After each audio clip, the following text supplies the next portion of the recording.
results from search to give up identities of bloggers and political activists in China, some of which have led to the incarceration for up to 10 years of some of these individuals. So Congress, reacting to that and somewhat horrified by it, proposed this bill that would in part require Internet service providers, doesn't name them, but would require them to file reports of every request from any government around the world that asks for this sort of thing. They also are going to require hosting providers to do a similar thing. So we just went from, maybe the big three Internet service providers to all the service providers and all the hosting providers, which of course is to me not a good thing in that it could create too much regulation on top of all the things that these companies are struggling with every day. So some of it is, I think it's still time, or at time of development of the Internet, for governments and legislators to keep their hands off. These things are going to work themselves out. There are repercussions to a country when they don't have access to information. It means that their economy isn't going to benefit from educated populace that gets to access to all information all the time, essentially for free. So let's talk about some other news that came up, and this is the Stuxnet, Siemens, and Iran incident. Very, very important, I think, for the industry, in that we have heard, and if you engage in conversations with some of the experts on at least the LinkedIn groups that I belong to, they can all point to instances of SCADA networks, first being vulnerable, and second, being somehow compromised by network-based attacks. And I've talked to end users as well at oil and gas pipelines that have seen these types of vulnerabilities and attacks. But widespread attacks against SCADA networks have not made it into the public eye before. And last week we had Siemens announcing that their customers, and I got my I before E wrong, Siemens, of course, is spelled S-I-E-M. But anyways, their customers were being attacked by a new worm that used a zero-day vulnerability, or at least an unpatched vulnerability now in Microsoft Windows.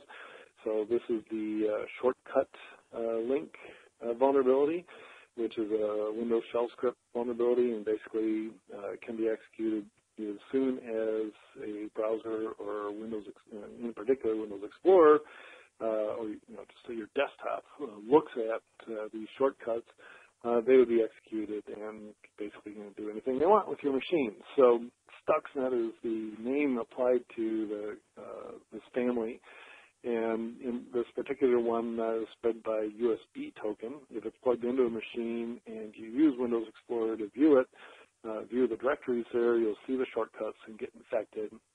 They've been classified as a worm because if you plug another USB hard drive or thumb drive into the machine, it gets infected with the Stuxnet worm, and so it spreads that way. Once a machine is infected, it downloads a whole bunch of, first a Trojan and then some other installers.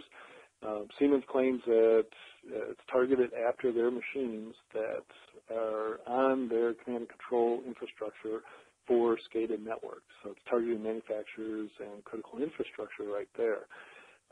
Interestingly enough, some of the packages that are downloaded are encrypted and digitally signed, of all things, with the digital certificate of a hardware manufacturer called Realtek.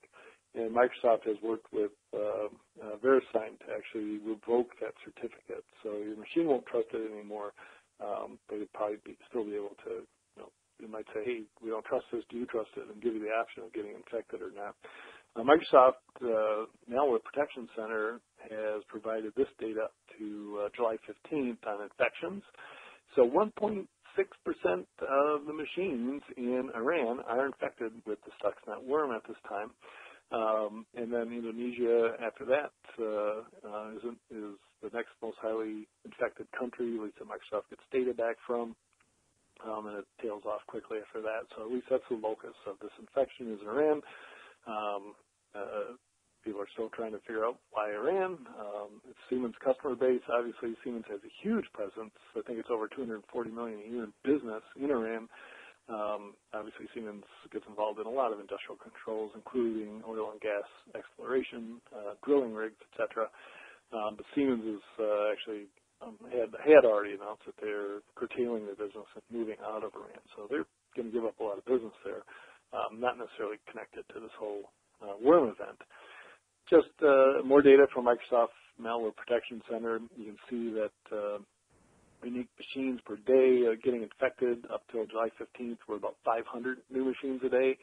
Attacks per day are going up rapidly, and then the cumulative means at least up till July 15th, there were 6,000 machines worldwide infected with this new worm attacking SCADA networks. So this is important. This is critical infrastructure being targeted, and it's time to start for manufacturers, anybody with industrial process controllers, to start looking at protecting those networks, even with more fervor than they did before, since a lot of PC controllers, as they're called, are actually running Windows nowadays, or a lot of plant floor machines are running Windows, and it's virus and malware getting into plant floors has happened in the past, usually just to shut down networks, not to do anything malicious.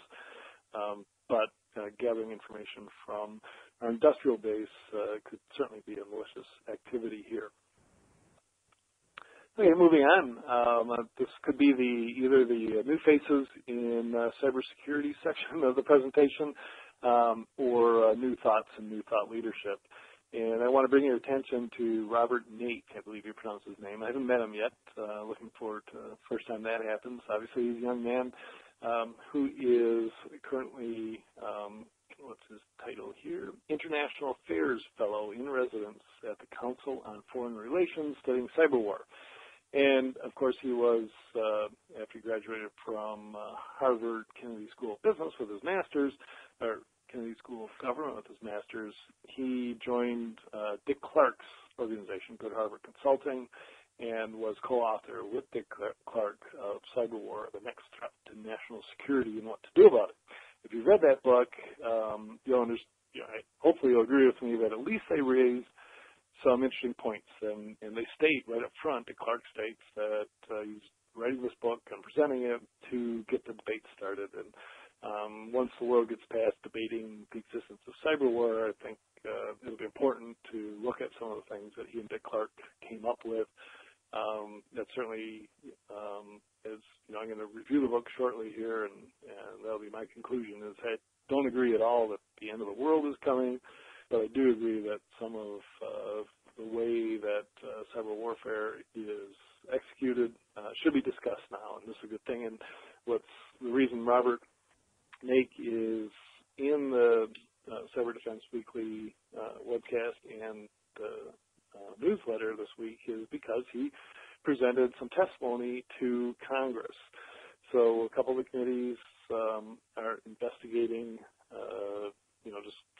cyber war in general, and he presented on untangling attribution, moving to accountability in cyberspace. So it's really easy to use Google or whatever, or use my newsletter to find a link to this, but it's well worth reading.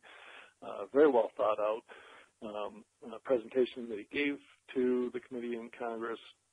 And just to sum up his points, he concludes himself that it's his view that the problem of attribution has been largely overstated. It's been overhyped, and I tend to agree with him. Attribution is one thing and be very valuable to have, and certainly in responses, it's nice to know who your attackers are, who your adversaries are. But, from an overall perspective, we've always taken this, hey, you're being attacked. It doesn't matter who's attacking you. You should not be vulnerable, and you should do something to ward off that attack. And I certainly agree with Robert along those lines. He also calls for stronger mechanisms for international law enforcement cooperation, something I've been pushing for over 8 years now, especially to combat cybercrime.